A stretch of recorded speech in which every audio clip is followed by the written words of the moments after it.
جبکہ وہ شام کو کبھی نہیں سوتی۔ نازیہ نے اس کو اٹھایا تو وہ آگ کی طرح تپ رہی تھی۔ ہم سمجھے کہ اس کو بخار ہے، ایسے ہی موسم کا اثر ہے۔ ڈاکٹر کو بلایا، اس نے دوا دی اور چلا گیا۔ میرے 3 بچے ہیں، ایک بیٹا اور 2 بیٹیاں۔ اگلے روز نائلہ کے روم سے چیخنے کی آواز آئی۔ ہم لوگ فوراً اس کے کمرے کی جانب بھاگے تو نائلہ بیڈ پر اپنے گھٹنوں میں منہ چھپا کر رو رہی تھی۔ نازیہ نے فوراً جا کر اس کو خود سے چپٹا لیا۔ ہم نے پوچھا تو نائلہ نے ڈری ہوئی آواز میں کہا، وہ سامنے کھڑا تھا میرے، بہت ہی خوفناک تھا، اور رونے لگی۔ فیصل میرا بیٹا، اس نے کہا، سامنے تو کوئی بھی نہیں ہے، تم نے کوئی خواب دیکھا ہوگا۔ ہم نائلہ کو اپنے کمرے میں لے آئے۔ 4 دن بعد پھر سے ایسا ہوا۔ نائلہ سوتے ہوئے اٹھی اور چیخنے لگی، اور اس کا بخار اترنے کا نام نہیں لے رہا تھا۔ 3-4 ڈاکٹرز کو دکھا دیا تھا، پر کوئی فائدہ نہیں ہو رہا تھا، اور نائلہ کو جیسے چپ سی لگ گئی تھی۔ اسی سے گھر کی رونق تھی ہمارے، پر اب گھر میں جیسے ماتم سا چھایا ہوا تھا۔ پھر کسی نے مشورہ دیا کہ کسی عامل کو دکھاؤ، یہ مرض ڈاکٹر کے بس کی بات نہیں ہے۔ معلومات کروائی اور ایک عامل کو بلایا۔ وہ آیا اور اس نے بتایا کہ لڑکی پر جن عاشق ہو گیا ہے۔ میں ان باتوں کو نہیں مانتا، نہ میرا بیٹا فیصل، پر نازیہ اور شمائلہ دونوں ستے میں آ گئی۔ اس کا علاج پوچھا تو بولا کہ مجھے قبرستان جا کر چلہ کرنا ہوگا۔ کچھ رقم لی اور چلتا بنا، اور آج تک واپس نہیں آیا۔ دن بدن نائلہ کی حالت خراب ہو رہی تھی، بہت کمزور ہو گئی تھی وہ۔ کھانا پینا بھی تقریباً چھوڑ دیا تھا اس نے۔ کتنے ہی ٹیسٹ کروا دیے اور کتنے ہی دوائیں کھلا دیں، پر کوئی فائدہ نہیں ہوا۔ ہمارے گھر کی خوشیوں کو جیسے کسی کی نظر لگ گئی ہو۔ جمعرات کی شام تھی۔ میری بڑی بیٹی شمائلہ چھت پر کسی کام سے گئی۔ اس کی چیخ کی آواز پر ہم اوپر گئے تو وہ بے ہوش پڑی ہوئی تھی۔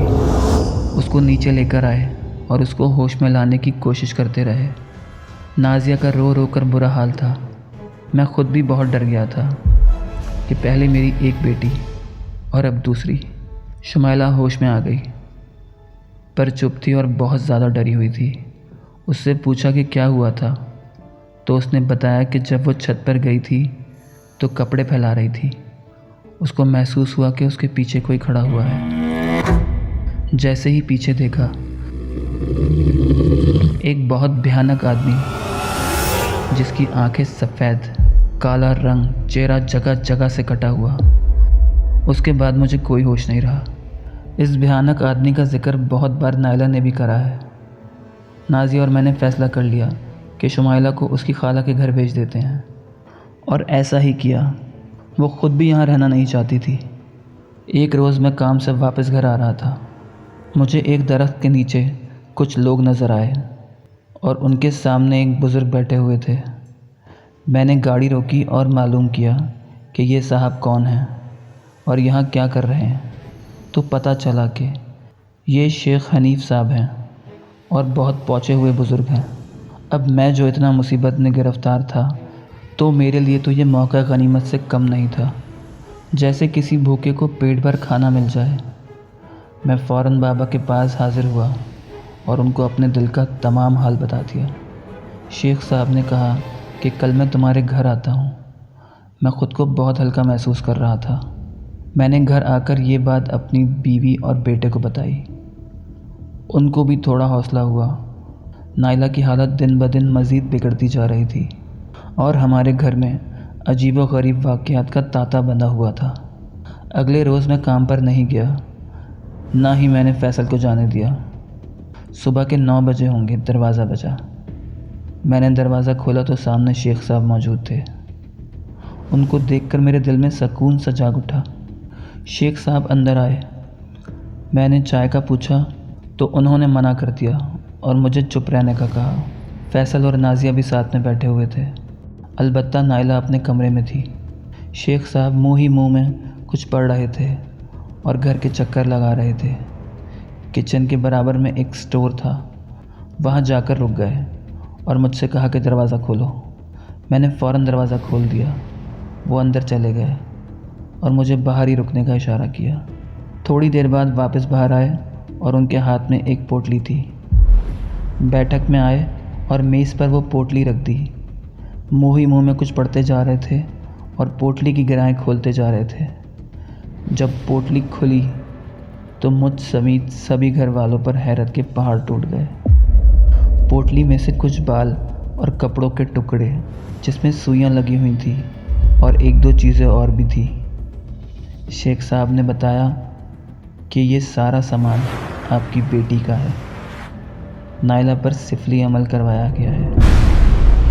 شیخ صاحب نے بتایا کہ میں جیسے ہی گھر میں داخل ہوا تھا تبھی سمجھ گیا تھا، بس ذرا اپنی تسلی کر رہا تھا۔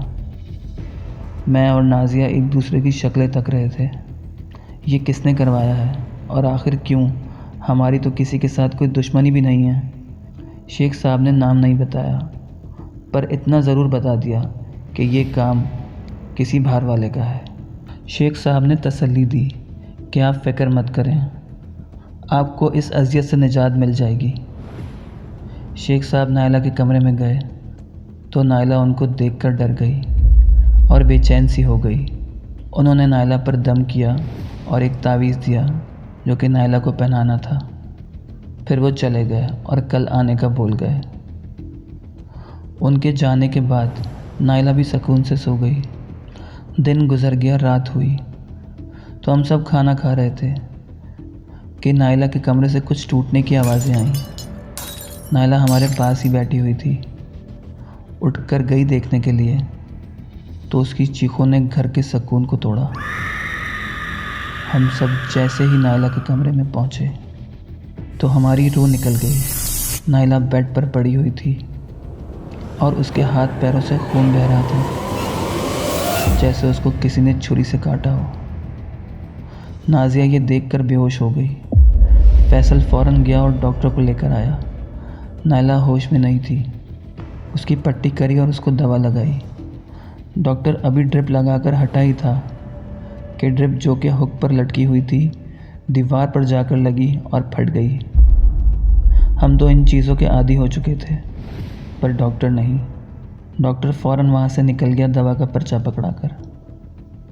ڈاکٹر کے جانے کے بعد نائلہ نے آنکھیں کھولی اور زور زور سے سانس لینے لگی، جیسے کوئی اس کا گلا دبا رہا ہو۔ میں اور نازیہ اس کے پاس ہی تھے۔ نائلہ نے میری طرف دیکھا۔ اف خدایا، وہ آنکھیں نائلہ کی نہیں تھی۔ اس کی آنکھیں دیکھ کر میرے اندر ڈر اس قدر پیدا ہوا کہ میں نے اپنا منہ ہٹا لیا۔ پھر ایک گرجتی ہوئی آواز گونجی، نکل جاؤ کمرے سے اور اب کل صبح ہی آنا واپس۔ وہ نائلہ ہی بول رہی تھی، پر بہت ہی خوفناک آواز میں۔ ہماری جیسے جان ہی نکل گئی۔ پھر سے وہی کرکدار آواز آئی، کل دیکھنا کہ میں شیخ حنیف کا کیا حال کرتا ہوں۔ وہ پوری رات ہماری کانٹوں پر گزری، ڈر اور خوف میں۔ اگلے دن صبح 10 بجے شیخ صاحب کو آنا تھا، پر 11 بج گئے اور پھر 12۔ وہ نہیں آئے تو میں نے فیصل کو ان کی طرف بھیجا۔ فیصل کچھ دیر میں واپس آ گیا۔ اس کے چہرے پر پریشانی اور ڈر کے آثار صاف عیاں تھے۔ اس نے بتایا کہ شیخ صاحب صبح اپنے بستر پر مردہ حالت میں پائے گئے۔ ان کی آنکھیں باہر نکلی ہوئی تھیں اور زبان جیسے کسی نے پکڑ کر کھینچ دی ہو۔ یہ سن کر میرے جسم میں خوف کی سرد لہر دوڑ گئی۔ میں، نازیہ اور فیصل باہر صدمے میں بیٹھے ہوئے تھے کہ نائلہ کے کمرے سے شیشہ ٹوٹنے کی آواز آئی۔ ہم سب اٹھ کر اس کے کمرے کی جانب بھاگے تو نائلہ کے کمرے کی میز کا شیشہ ٹوٹا ہوا تھا اور نائلہ اپنے بستر پر اوندھی پڑی ہوئی تھی۔ جیسے ہی ہم تھوڑا آگے بڑھے، ایک خوفناک کہکا کمرے میں گونجا اور آواز آئی، تیرا شیخ حنیف۔ میرے سامنے 5 منٹ بھی نہیں ٹک سکا۔ گدی سے اس کی زبان کھینچ لی میں نے۔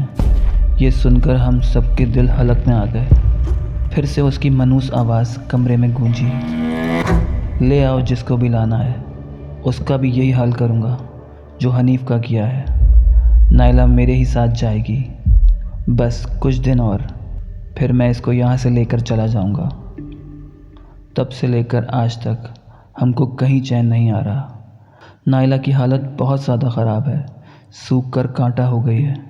اس کی ماں کا رو رو کر برا حال ہے۔